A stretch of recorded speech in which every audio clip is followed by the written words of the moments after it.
Our crate was filled with burlap sacks of coffee beans, slowly going stale in the locked pantry off the galley. The padlock didn't affect us. We could squeeze under the door easily enough, but it kept out the sailors and the cats. Only Heyu, the pasty-skinned kitchen boy, who wore the key on a chain around his neck, came and went several times a day, fetching things for the cook. Nevertheless, we too were safe most of the time, and we had food available. After watching everyone around us die, that's really all we wanted. My brother, Charles Sebastian, and I were the only ones left of our family. Our siblings had been taken by disease or eaten by Special Lady, who was one of 3 horrid ship cats. She spent most of her time in the galley near the cook, awaiting a lurch that might cause a scrap of food to fall into her gaping maw. She was the captain's pet, a dreadful, thick orange thing, always trying to sneak into the pantry behind the kitchen boy. She ate our sister Olivia. Olivia's death had come as a jolt, for she'd been the strongest and fastest of the litter. Her failure to outrun Special Lady weighed heavily on me. If she couldn't survive, how could I? Was it only a matter of time? The thought was paralyzing.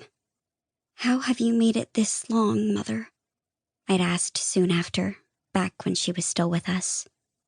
"Some of it was luck, little bean," Mother had admitted. Then she'd examined me carefully, as if able to see the clouds of worry that pressed behind my eyes, and understanding that hiding can be a better choice than fleeing. After she'd said it, she'd glanced worriedly across the pantry at my brother. Charles Sebastian had an especially strong instinct to run, which led to him sometimes losing his head. The rest of us were constantly trying to teach him how to control his impulses. Was she concerned that he'd be next? "What if we fail?" I said, feeling faint. "What if we run when we should hide?" Her warm breath bathed my ear. "Clarice," she said, "when I was young, about to set off alone to see the world, I had a lot of doubts. Leaving my family was hard, but the call of adventure wouldn't stop just because I was scared. On the night I left to stow away on this ship, my father told me something that helped me worry less during the darkest times." "What was it?" I could hardly get the words out fast enough. Her sad whiskers, mourning Olivia, turned slightly upward as she remembered.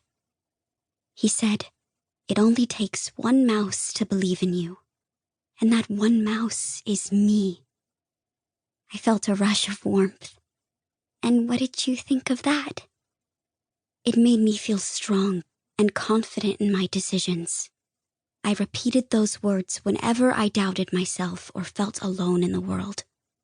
She stared off into the dark pantry, reminiscing. I can still hear my father's voice. Then she looked at me.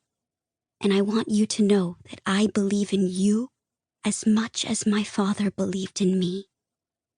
My mother's sincerity in that moment had made my heart swell. I already knew that I made good decisions most of the time, but her words buoyed my confidence in a way I hadn't realized I needed. Moments later, she'd called Charles Sebastian to go with her on a hunt for fresh water.